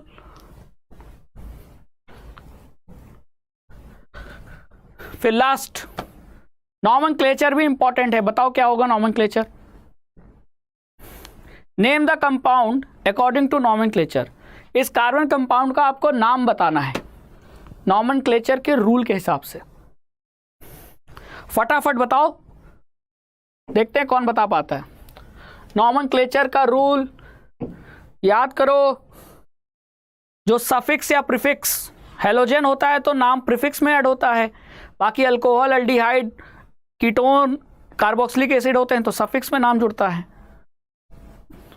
कितने कार्बन, 1 2 3 4, तो ब्यूटेन, और यहां फंक्शनल ग्रुप क्या है, कीटोन।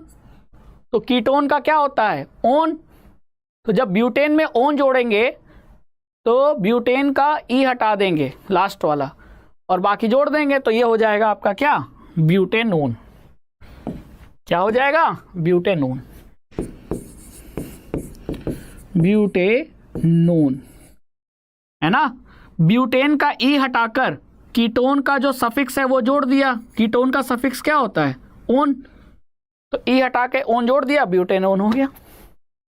ठीक है, तो ये था आपका आज का सेशन।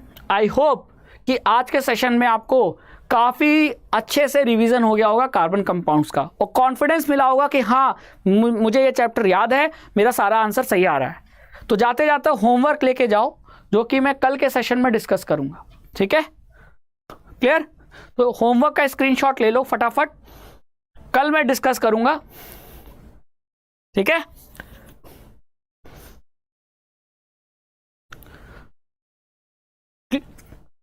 हाँ, कॉमन नेम पूछ लेता है अनुज, बिल्कुल। तो ये था आज का होमवर्क, और होमवर्क लेने के बाद अब आपसे अलविदा लेता हूं, लेकिन ये वादा करके कि कल फिर 5 बजे मिलेंगे और प्रीवियस ईयर क्वेश्चन सॉल्व करेंगे। तो thank you so much session से जुड़ने के लिए। कल फिर मुलाकात होगी, तब तक स्वस्थ रहिए, मस्त रहिए, पढ़ते रहिए। ओनली ऑन अड्डा 24/7 क्लास 9 and 10 यूट्यूब चैनल। जय हिंद।